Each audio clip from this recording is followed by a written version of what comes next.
Hello everyone, welcome back to your own channel. आज हम करने जा रहे हैं आपका कार्यपत्र 43, आपकी वर्कशीट 43, विषय सामाजिक विज्ञान, कक्षा 9, हमारी डेट 30 अक्टूबर के लिए। तो चलिए शुरू करते हैं। जैसा कि आप लोगों को पता है, ये आपका रिवीजन वर्कशीट है, ठीक है, पुनरावृत्ति है, जिसमें आपको एक पैराग्राफ दिया जाता है जो आपको पढ़कर उसके आधारित जो भी आपके प्रश्न उत्तर हैं, जो विकल्प वाले होते हैं, वो आपको करने होते हैं, ठीक है। तो आज भी हमें पहले ये क्या करना है, ये पैसेज हमें पढ़ना है और फिर उस पे आधार पे जो भी आपके क्वेश्चन है वो हम सॉल्व करेंगे। तो चलिए, आज के आपको क्या दिया हुआ है, इसने बताया है कि सन 1791 के संविधान के कानून बनाने का अधिकार नेशनल असेंबली को सौंप दिया गया, ठीक है। तो 1791 के संविधान के हिसाब से कोई भी नए कानून बनाने हैं, कुछ भी बदलना है, वो सारा अधिकार किसके पास चला गया, नेशनल असेंबली को दे दिया गया। तो नेशनल असेंबली अप्रत्यक्ष रूप से चुनी जाती थी, मतलब डायरेक्टली हम लोग नहीं चुनते थे, हम लोग जिनको चुनते थे वो लोग आगे जाके नेशनल असेंबली के जो सदस्य हैं उनको चुनते थे, ठीक है। तो सर्वप्रथम नागरिक एक निर्वाच्य समूह का चुनाव करते थे। हम किसका चुनाव करते थे, निर्वाच्य समूह का, ठीक है, जो पुनः जो क्या करते थे, बाद में असेंबली के जो सदस्य हैं ना उनको चुनते थे, ठीक है। तो सभी नागरिकों को मतदान का अधिकार भी नहीं था। जैसे अब हम जो 18 साल से ऊपर है सब कर सकते हैं ना, लेकिन उस टाइम पर क्या था, जितने भी नागरिक हैं वो सब मतदान नहीं कर सकते थे, वोट नहीं कर सकते थे। सिर्फ वही लोग मतदान कर सकते थे जो 25 वर्ष से ज्यादा थे जिनकी उम्र, ठीक है। और वो भी सिर्फ क्या, पुरुष, केवल पुरुष जो 25 साल से ज्यादा जिनकी उम्र थी, जो कि सक्रिय नागरिक, मतलब जो जिनको मत देने का अधिकार था, वो कौन थे, सक्रिय नागरिक, ठीक है, उनका दर्जा दिया जाता था। और किनको दिया जाता था, जो पुरुष 25 साल से ज्यादा हैं और जो कम से कम 3 दिन की मजदूरी के बराबर जो टैक्स है, जो कर है, वो चुकाते हैं, ठीक है ना, उन्हीं को क्या बोला जाता था, सक्रिय नागरिक बोला जाता था। सॉरी, मतलब जो भी अब पुरुष 25 साल से ज्यादा था और इतना टैक्स कम से कम उसने वो चुकाता हो कि वो 3 दिन की जो मजदूर है उसकी दिहाड़ी के बराबर, 3 दिन की दिहाड़ी के बराबर वो टैक्स पे करता हो, वही सक्रिय नागरिक था। तो शेष पुरुष, जो बाकी जो पुरुष बच गए और महिलाएं, उनको क्या बोला जाता था, क्या माना जाता था, निष्क्रिय नागरिक, ठीक है। उनको उस रूप में वर्गीकृत किया गया था। दो क्या क्या हो गई, 2 ग्रुप बन गए ना, सक्रिय और निष्क्रिय, ठीक है। तो निर्वाचक की योग्यता प्राप्त करने तथा असेंबली का सदस्य होने के लिए लोगों का, करदाताओं का उच्चतम श्रेणी में होना जरूरी था। अगर किसी को नेशनल असेंबली का सदस्य बनना था तो उसको बहुत ज्यादा टैक्स, जो लोग जिन्होंने बहुत ज्यादा टैक्स, जो बहुत ज्यादा कर जिन्होंने चुकाया हो, वही सिर्फ उसका सदस्य बन सकता था, ठीक है। चलिए, अब इस पे आधारित हमारे प्रश्न करते हैं, जो आपको 4 विकल्प दिए जाएंगे, जिसमें से आपको एक सही छांटना है, ठीक है। पहला प्रश्न है, सन 1791 के संविधान के कानून बनाने का अधिकार किसको था, किसको था। आप अभी फर्स्ट जो लाइन थी हमारी, उसी में बताया गया पहली पंक्ति में ही कि कानून बनाने का अधिकार किसको सौंप दिया गया था, संसद को, निष्क्रिय नागरिक को, आम जनता को, या फिर नेशनल असेंबली को। किसको दे दिया गया था, नेशनल असेंबली को दे दिया गया था। तो पहले प्रश्न का उत्तर क्या हो जाएगा, डी पार्ट हमारा हो जाएगा, ठीक है। दूसरा प्रश्न है, नेशनल असेंबली का चुनाव किस प्रकार होता था। अभी अभी मैंने बताया किस प्रकार होता था, सभी नागरिक करते थे, सभी नागरिक तो अलाउड ही नहीं थे, उनको तो सभी को मतदान देना अलाउड ही नहीं था, है ना। दूसरा है, सक्रिय नागरिकों के द्वारा चुने गए निर्वाचक समूह द्वारा। जो सक्रिय नागरिक थे कौन थे, 25 साल से ऊपर वाले पुरुष जो कर चुकाते थे, ठीक है ना, वो सक्रिय नागरिक थे। तो उनके द्वारा जो चुने गया निर्वाचक समूह था वो नेशनल असेंबली का चुनाव करता था। या तीसरा, निष्क्रिय नागरिक कौन थे, जो महिलाएं थी और जो शेष पुरुष बच गए जो कर नहीं चुकाते थे वो। या डी, राजा के द्वारा। तो क्या उत्तर आ जाएगा, सक्रिय नागरिकों के द्वारा चुने गए निर्वाचक समूह द्वारा, ठीक है ना। कौन सा ऑप्शन सही हो गया, बी ऑप्शन आपका करेक्ट होगा। क्लियर, ये हो गए आपके पहले 2 प्रश्न, इनको हटा दो।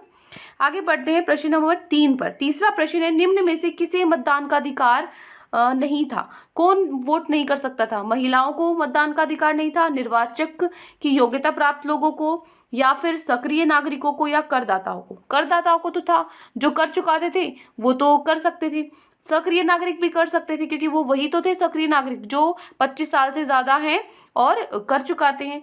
तीसरा, निर्वाचक की योग्यता प्राप्त करें। जो निर्वाचक की योग्यता तो वही प्राप्त कर सकते थे ना जिन्होंने कर चुकाया हो, 25 साल से ज्यादा उम्र हो, ठीक है, तो वो तो अपने आप ही सक्रिय हो गए।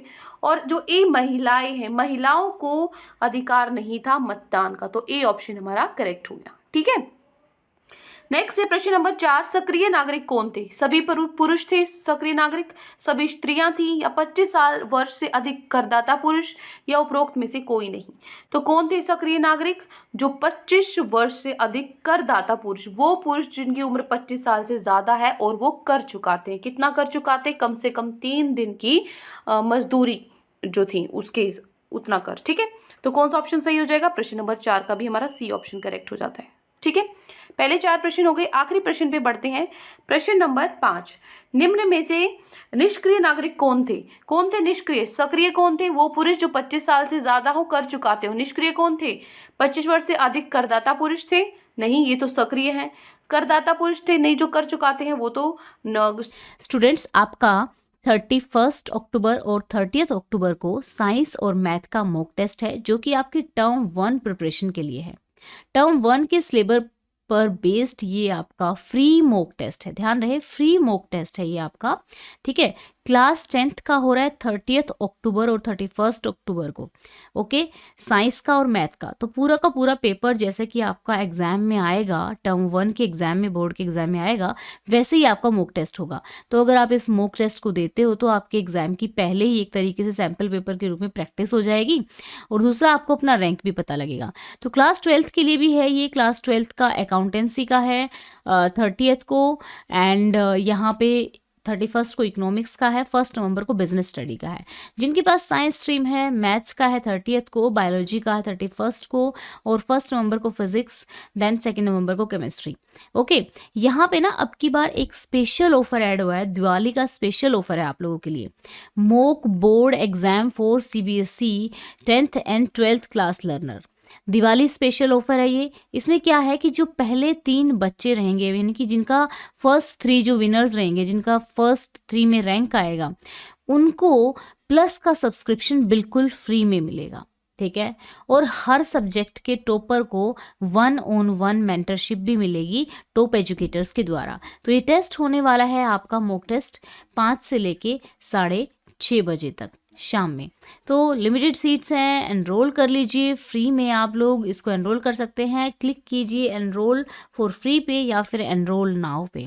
दिवाली का स्पेशल ऑफर, इसमें आप अनअकैडमी का सब्सक्रिप्शन जो है बिल्कुल फ्री जीत सकते हैं पहले 3 विनर्स। तो टेस्ट ज़रूर दे के देखिए, क्योंकि इससे आपके कंसेप्ट जो हैं और भी अच्छे हो जाएंगे। अभी जैसे आपके प्री बोर्ड आने वाले हैं या प्री बोर्ड हो गए हैं, टर्म 1 की प्रिपरेशन आपकी कितनी हो गई है, तो यहाँ से आप चेक कर सकते हैं। इससे आपके कंसेप्ट बहुत अच्छे हो जाएंगे। इसको देने के लिए लिंक डिस्क्रिप्शन में दिया हुआ है मैंने। ओके, और पूर्णिमा 10 कोड आपको यूज करना है, लिंक डिस्क्रिप्शन में है। ओके, पूर्णिमा 10 कोड आप यूज करेंगे। पूर्णिमा 10 कोड से आप कोई भी लाइव क्विज भी अटेंड कर सकते हैं, स्पेशल क्लास भी अटेंड कर सकते हैं। ओके बच्चों, सक्रिय में ही आते थे। स्त्रियां, हाँ स्त्रियां नहीं थी, वो निष्क्रिय नागरिक के अंदर आती थी, उनको मतदान का अधिकार नहीं था। चौथा है 25 वर्ष से अधिक 3 दिन की मजदूरी के बराबर कर चुकाने वाले पुरुष, ये तो सक्रिय के अंदर आते थे। तो जो सी ऑप्शन है वो हमारा करेक्ट हो गया। ठीक है, 5वें का भी क्या हो जाएगा? सी।